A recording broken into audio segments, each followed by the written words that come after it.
सावन में नाग पंचमी कब है? जाने सही डेट, शुभ मुहूर्त, पूजा विधि और इस दिन का महत्व। सावन मास का विशेष महत्व है। सावन मास का इंतजार शिव भक्त पूरे साल करते हैं। इस साल सावन मास की शुरुआत 22 जुलाई को होने जा रही है। नाग पंचमी सावन शुक्ल पक्ष की पंचमी तिथि के दिन मनाई जाती है। इस बार सावन शुक्ल पक्ष की पंचमी तिथि। सावन मास का विशेष महत्व है। सावन मास का इंतजार शिव भक्त पूरे साल करते हैं। इस साल सावन मास की शुरुआत 22 जुलाई को होने जा रही है। नाग पंचमी सावन शुक्ल पक्ष की पंचमी तिथि के दिन मनाई जाती है। आइए जानते हैं इस दिन से जुड़ी प्रमुख जानकारी के बारे में। नाग पंचमी पूजा शुभ मुहूर्त 2024। पंचांग के अनुसार इस साल सावन मास के शुक्ल पक्ष की पंचमी तिथि 9 अगस्त 2024 दिन शुक्रवार को है। इस खास मौके पर नाग देवता की पूजा अर्चना की जाती है। नाग पंचमी तिथि की शुरुआत 9 अगस्त 2024 दिन शुक्रवार की सुबह 8:15 पर होगी और अगले दिन यानी 10 अगस्त की सुबह 6:09 पंचमी तिथि समाप्त हो जाएगी। नाग पंचमी के दिन नाग देवता की पूजा के लिए शुभ मुहूर्त पूरे दिन रहेगा। हालांकि विशेष पूजा के लिए 9 अगस्त की दोपहर 12:13 से 1 बजे तक का समय शुभ रहेगा। इसके अलावा 9 अगस्त को प्रदोष काल में शाम 6:33 से लेकर रात 8:20 बजे तक नाग देवता की पूजा कर सकते हैं। नाग पंचमी के दिन कैसे करें नाग देवता की पूजा? नाग पंचमी के दिन सूर्योदय से पहले स्नान करें। इसके बाद भगवान शिव के साथ साथ नाग देवता की पूजा करें।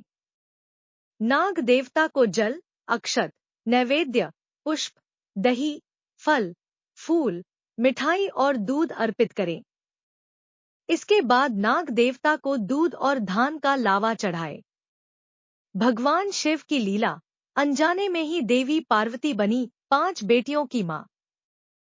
सावन का महीना भगवान शिव और माता पार्वती से संबंधित कई त्योहार लेकर आता है। सावन का महीना शिव को अत्यंत प्रिय है। इसी महीने माता पार्वती से संबंधित हरियाली तीज आती है और उनके प्रिय नाग से संबंधित नाग पंचमी का पर्व भी। आज के दिन मधुश्रावणी पर्व भी है, जिसे सौभाग्य कारक माना गया है।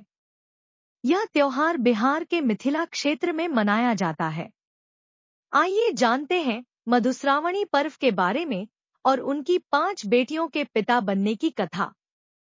बहुत कम लोग जानते हैं यह कथा। सावन मास में ही भगवान शिव ने माता पार्वती की तपस्या से प्रसन्न होकर पत्नी रूप में स्वीकार किया था। आपने भगवान शिव के पुत्र कार्तिकेय और गणेश के बारे में तो जानते ही होंगे, लेकिन इनके अलावा उनकी 5 और बेटियां थीं, जिनके बारे में बहुत कम लोगों को जानकारी है।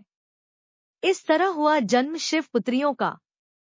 मधुश्रावणी व्रत में बताया गया है कि एक समय सरोवर में भगवान भोलेनाथ और माता पार्वती की जलक्रीड़ा चल रही थी। उसी समय भगवान शिव का वीर्यपात हो गया, जिस उन्होंने एक पत्ते पर रख दिया। इससे 5 कन्याओं का जन्म हुआ। यह 5 कन्याएं मनुष्य रूप में न होकर नाग रूप में थी। शिव पुराण में भी शिवजी की एक पुत्री का जिक्र हुआ है जो नागों की देवी मनसा है। माता पार्वती को नहीं थी जानकारी। देवी पार्वती को इस बात की जानकारी नहीं थी कि शिवलीला से 5 नाग कन्याओं का जन्म हुआ है, जबकि शिवजी को अपनी 5 पुत्रियों के बारे में पता था और वह उनसे स्नेह भी रखते थे। इसलिए हर सुबह सरोवर पर जाकर उन कन्याओं से मिल आते थे और उनके साथ खेलते थे। माता पार्वती को हुई शंका। हर दिन महादेव के सुबह सुबह सरोवर पर चले जाने पर माता पार्वती के मन में शंका के बीज अंकुरित होने लगे। इसलिए उन्होंने तय किया कि इस रहस्य को जानकर रहेंगी। एक दिन भगवान शिव जब सरोवर के लिए निकले तब माता पार्वती भी उनके पीछे पीछे सरोवर पहुंच गईं। जानकर माता पार्वती को आया क्रोध। सरोवर पर उन नाग कन्याओं के साथ महादेव को पिता की तरह मिलते और खेलते देखा तो माता पार्वती को क्रोध आ गया। क्रोध में माता ने नाग कन्याओं को मारने के लिए पैर उठाया तो भोलेनाथ ने उनको बताया कि ये सभी आपकी बेटी हैं। शिवजी की नाग पुत्रियों के नाम। माता पार्वती भगवान शिव की ओर आश्चर्यचकित होकर देखने लगी। फिर भगवान शिव ने उनको नाग कन्याओं के जन्म की कथा सुनाई। इसके बाद माता पार्वती जोर जोर से हंसने लगी। इन नाग कन्याओं का नाम जया, विषहर, शामिलबारी, देव और दोतली है। इसलिए होती है पूजा। महादेव ने कहा कि जो भी इन कन्याओं की पूजा करेगा उसे जीवन काल सर्पभय नहीं रहेगा। साथ ही उसके परिवार को कभी भी सर्प नहीं डसेंगे। यही कारण है कि सावन मास में इन नाग कन्याओं की पूजा की जाती है। सावन कृष्ण पंचमी से लेकर सावन शुक्ल पंचमी तक इनकी पूजा और कथा की जाती